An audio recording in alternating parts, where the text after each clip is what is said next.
The trial balance utility allows you to transfer your data from QuickBooks into Lacerte. It works for the 1040, 1065, 1120, 1120S, 1041, and 990 tax programs. Before getting started, the QuickBooks desktop version must be installed to import into the Lacerte trial balance utility. The Lacerte trial balance utility can help you save a lot of time and prepare returns faster. Client data will also carry over year after year. To get started, first you will want to be in the tax module you want to import into. If you want to have the option to import into a 1120S, for example, you want to first switch to that tax module. This can be done by clicking the Client drop-down menu, select Tax Type, then the return type needed. Once in the tax module needed, click the Trial Balance tab at the top to launch it immediately. On the Welcome to Lacerte Trial Balance utility screen, click Import Clients Now and you will see a drop-down. Browse to and select the QuickBooks company file you wish to import. Select the type of return you are filing for this client and then click OK. You might be prompted to grant Lacerte access to QuickBooks. You can click Yes, select the user, and check Allow. You will get an access confirmation pop-up confirming this access has been granted.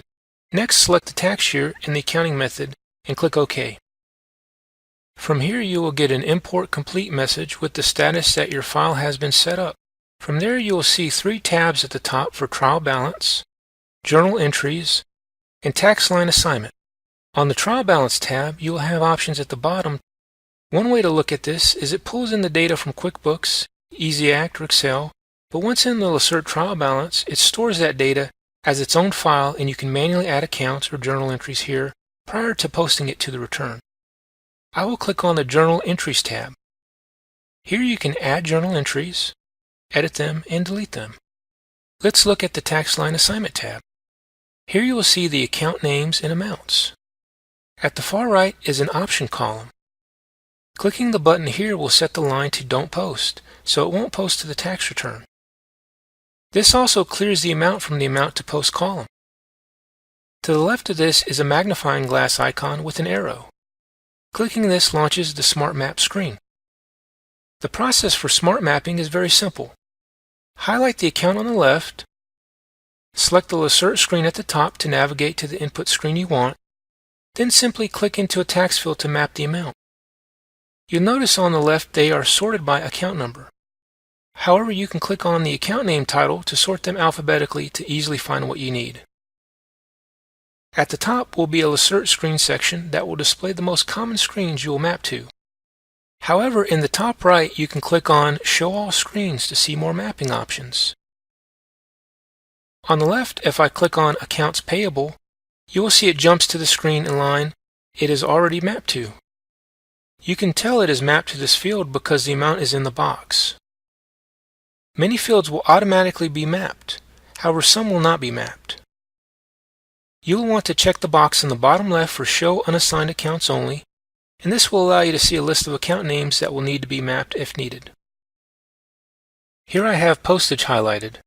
Holding down the Control key on your keyboard will allow you to select multiple account names if needed to map multiple accounts to a field all at once. I will click back on just Postage. On the Ordinary Deductions screen, I will scroll down on the right to an input field labeled Postage. You will notice that the list is in alphabetical order for many fields. I will click into that input box. You will now see the 104 amount in the box. If it's the first time mapping to a field, you may also get a pop-up saying congratulations, you just assigned an account to the tax return and that balances won't transfer until you post. Since I still have Show Unassigned Accounts Only in the bottom left checked, you will see the line for postage is now gone since it was assigned. If you ever map a field to the wrong line, you can right-click on the input field box and you'll see an option for Unassigned Tax Line Accounts.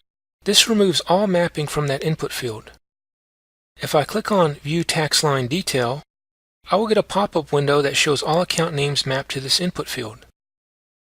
You can map single or multiple amounts to an input field. So although postage is mapped here, I can map additional account names to this input field if needed afterwards. After you make assignments and post them to a tax return, Smart Map remembers these assignments. When you open a new client file in the utility, Smart Map automatically assigns tax lines based on these previous assignments. This means that in year 1, it will take some time mapping them initially. However, in year 2 and on, the majority of your mapping will already be done, saving you a lot of time. You will notice now that the account name postage has selections made in the Lacerte screen and the Lacerte input field columns. As you get more familiar with mapping to input fields, you can click the drop-down for that column and select it right on the main screen. You can also click into these boxes and start typing the name, and it will locate it that way as well.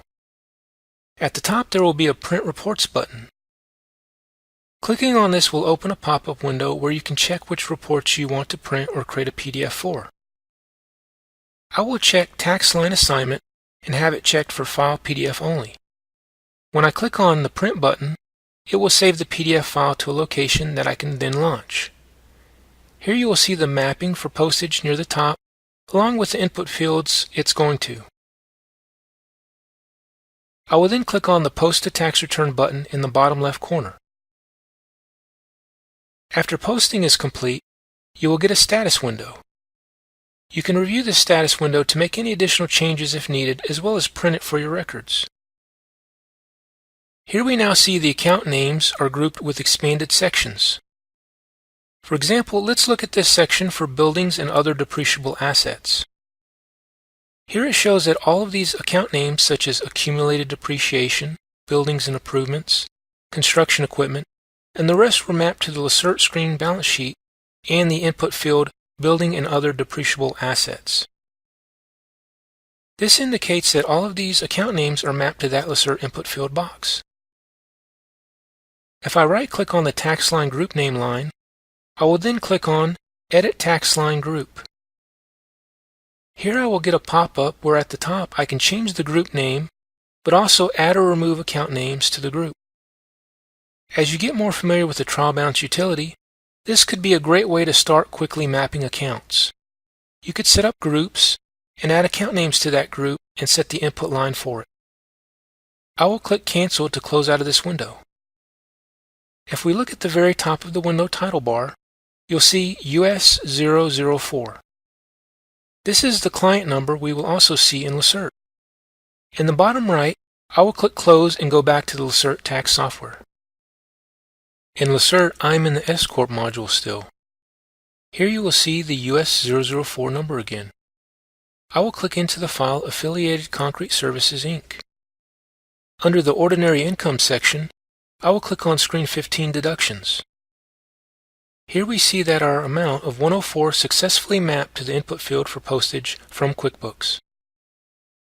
I will click the Trial Balance tab at the top of Lacerte again.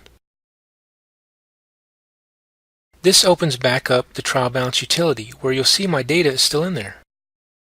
I will click the Tax Line Assignment tab again, and you will see that on postage, I still have the option to change the mapping and to unpost selected if I want it to be removed completely.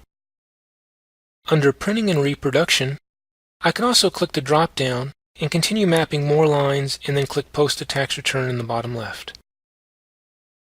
This allows you to go back and make changes as needed and post those changes to the tax return. When you are done, you can click the File drop-down menu in the top left and select Close. As you begin importing in multiple trial balances, you can click on the Lacerte Trial Balance tab to relaunch this screen. Then click on the Open button at the top. Here you will see a list of files you can open and continue working on as needed.